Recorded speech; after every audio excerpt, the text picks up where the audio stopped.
Hello, നമ്മളിപ്പോൾ പോയിക്കൊണ്ടിരിക്കുന്നത് മൂകാംബിക ക്ഷേത്രത്തിലേക്കാണ്. മൂകാംബിക ക്ഷേത്രം കൊല്ലൂർ മൂകാംബികയിലേക്കല്ല, നമ്മളെ കേരളത്തിലുള്ള ഒരു മൂകാംബിക ക്ഷേത്രത്തിലാണ്. കണ്ണൂർ ജില്ലയിലാണ്. കണ്ണൂർ ജില്ലയിലെ കരുവള്ളൂരിനടുത്തുള്ള പലിയേരി ശ്രീ മൂകാംബിക ക്ഷേത്രത്തിലേക്കാണ് നമ്മളിപ്പോൾ വന്നിട്ടുള്ളത്. കുട്ടികൾക്ക് വിദ്യാരംഭം കുറിക്കാൻ വേണ്ടിയിട്ടാണ് വന്നിട്ടുള്ളത്. വിജയദശമി ദിനത്തിലല്ലാണ്ടും ഈ ക്ഷേത്രത്തിൽ നിന്ന് കുട്ടികൾക്ക് വിദ്യാരംഭം കുറിക്കുന്നുണ്ട്. അപ്പോൾ എൻ്റെ കുട്ടിക്കും ഏട്ടൻ്റെ കുട്ടിക്കും കൂടി വിദ്യാരംഭം കുറിക്കാൻ വേണ്ടിയിട്ടാണ് നമ്മളിവിടെ വന്നിട്ടുള്ളത്. സർപ്പക്കാവിൽ അടങ്ങിയിട്ടുള്ള ഒരു അമ്പലമാണിത്. അതുകൊണ്ട് തന്നെ ചുറ്റും മരങ്ങളും കാടും മരങ്ങളും എല്ലാം ആയിട്ട് അങ്ങനെയുള്ള ഒരു അമ്പലമാണ്. കാവിൻ്റെ ഒരു പ്രതീതി തന്നെ ഉണ്ട് അമ്പലത്തിന്. നമ്മുടെ നീലേശ്വരം മന്നമ്പുറത്ത് കാവിൽ പോകുന്ന അതേ ഒരു ഫീലാണ് ഇതിനകത്ത് കയറുമ്പോൾ നമുക്ക് കിട്ടുന്നത്.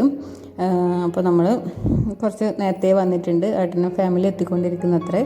അതുകൊണ്ട് തന്നെ നമ്മൾ അവർക്ക് വേണ്ടിയിട്ട് വെയിറ്റ് ചെയ്തുകൊണ്ടിരിക്കുകയാണ്.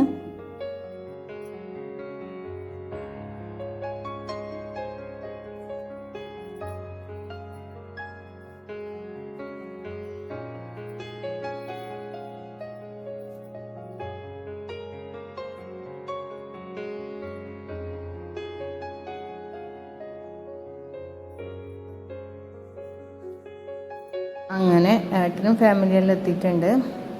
അപ്പോൾ നമ്മൾ അമ്പലത്തിനകത്ത് കയറിയിട്ട് തൊഴുതിന് ശേഷം കുട്ടികളെ വിദ്യാരംഭം കുറിക്കാൻ വേണ്ടിയിട്ട് ഇരുത്തിയിട്ടുണ്ട്.